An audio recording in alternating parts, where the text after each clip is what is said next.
Mesdames et messieurs, rallions-nous autour de nos havres d'espoir. Quelles sont-elles? La République centrafricaine, le Mali, le Burkina Faso, etc. Chers auditeurs et auditrices, êtes-vous partants? Où vous situez-vous? Bienvenue sur ma plateforme. Je suis Nouveau Trini, vous présente ma capsule intitulée Nos havres d'espoir. Quelles sont les récentes nouvelles? Bien sûr, de bonnes, moins bonnes ou mauvaises. Commençons par quelques bonnes. En République centrafricaine, RCA, on retient l'installation du siège des BRICS, BAICS, Brésil, Russie, Inde, Chine, South Africa. Encourageant pour un monde multipolaire où le dollar US cessera d'être roi. Ensuite, il faut noter le départ des forces françaises et un nouveau processus d'un autre type de gouvernance se poursuit. Au Mali, on note la fin encourageante de la première phase du chantier de refondation. Ensuite, le 14 janvier, désormais journée nationale de souveraineté retrouvée, a été décrétée. Le Mali est en deuxième phase de la refondation. D'après les déclarations, elle est très prometteuse, en mesure pour booster le développement économique, lutter contre la corruption et l'enrichissement illicite. La condamnation des 46 mercenaires. Ouattara poilu d'Alassane Dramane Ouattara à 20 ans de prison et 2 millions de francs CFA d'amende chacun. Les 3 femmes soldates condamnées à mort par contumace et 10 millions de francs CFA d'amende. Peine très lourde, mettant une fin à la dimension judiciaire au 31 décembre 2022. C'est la preuve d'une justice indépendante. Chose très rare sur notre continent où la magouille règle les affaires de justice. Au dire des uns et des autres, ne demeure que l'aspect politico-diplomatique pour vider ce contentieux par une grâce présidentielle. Leur libération éventuellement dépendra de la bonne foi des 2 présidents. Le Mali d'Assimi Goïta ayant demandé certaines contreparties que la Côte d'Ivoire doit satisfaire. C'est le lieu de rappeler que l'ultimatum de la CEDEAO de libération des soldats avant le 1er janvier 2023 depuis Abuja, Nigeria, s'est fracassé tout simplement sur la gouvernance rationnelle et détermination malienne, lequel ultimatum j'avais qualifié de bluff ou mensonge diplomatique dans mon post à ce sujet en décembre 2022.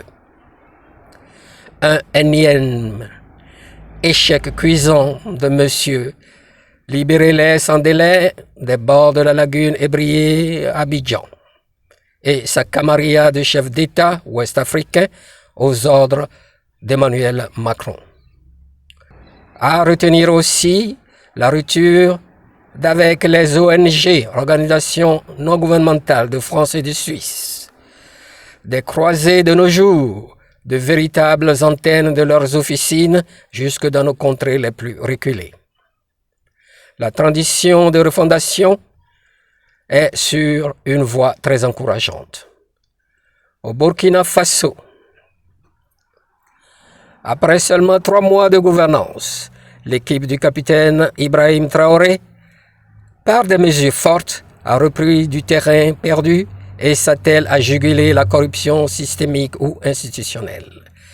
La justice a la carte blanche pour travailler en toute indépendance.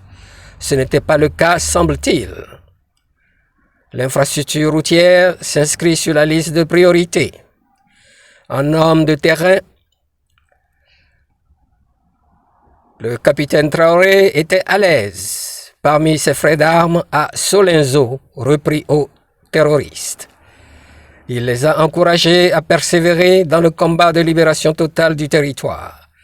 Leur a donné l'assurance que la logistique militaire est la priorité des priorités pour vite sécuriser le pays et retourner les déplacés internes dans leur foyer sécurisé 24 heures sur 24 et 7 sur 7.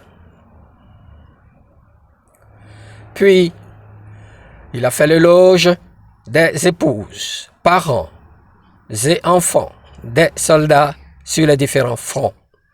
Pour lui, ce sont de véritables héros de ce combat que les Burkinabés ne peuvent se permettre de perdre.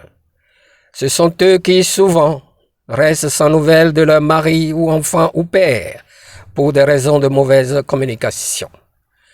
Poursuivant, il n'a pas non plus manqué de remercier des pays voisins et partenaires qui ont soutenu le Faso dans son combat et ainsi le Burkina a fait changer de camp à la peur. Tout semble en bonne voie pour de meilleurs jours dans la quiétude retrouvée et sécurisée. Le Premier ministre Apollinaire Joachim Kielem de Tembela interviendra sous peu pour la mise en place de mesures de développement et de lutte contre la vie chère, la corruption, l'enrichissement illicite ou de biens mal acquis. Encourageant discours sur le vif, comme à son habitude. À noter aussi que le représentant de l'ONU est déclaré persona non grata. Le Burkina Faso a demandé le rappel de l'ambassadeur de France, Luc Halal, par courrier fin décembre 2022. Ces cas nous prouvent que nous sommes mieux placés ou mieux servis à nous prendre en main sans des ingérences étrangères aux objectifs prédateurs et ou paternalistes. Les mots bonnes ou mauvaises? L'Union africaine phagocytée se cherche toujours. La CEDEAO, toujours émasculée, est aux aguets.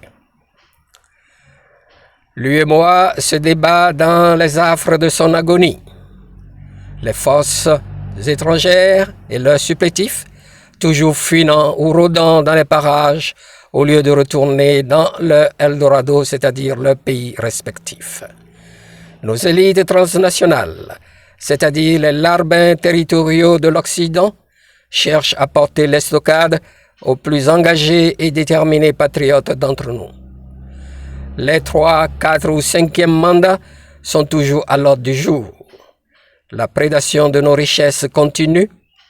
L'émigration vers l'Union européenne, particulièrement de notre jeunesse, sans avenir s'amplifie et perdure. Le rapport de force est encore loin de basculer définitivement en notre faveur. N'étant guère au bout de nos peines, nous devons nous serrer ou nous rallier autour de nos quelques havres d'espoir qui émergent et célébrer leur succès tout le long et les encourager à mieux faire et persévérer. Pour conclure, en 2023, malgré le recul très notable de notre naïveté pluriséculaire, redoublons de vigilance pour sauver ou protéger nos acquis. Dénonçons du tac au tac toutes les manœuvres malveillantes et manipulatrices des faits par les médias tels que RFI, France 24, TV5, Jeune Afrique ou autres TV du Quai d'Orsay à naître.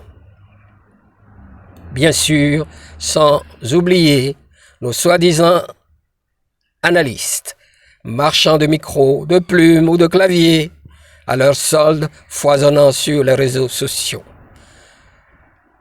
Nos chaînes gouvernementales ou nationales connues pour leur expertise en demi-vérité ou confiscation de la vérité qui dérange leurs bailleurs de fonds. La bataille médiatique se veut primordiale pour pervertir ou conscientiser les esprits peu aguerris ou résignés. Ne l'on leur sent pas ce champ libre. Prudence, vigilance, courage à nous. Chers auditeurs et auditrices, qu'en pensez-vous? Merci de votre attention. Abonnez-vous, commentez, partagez, likez.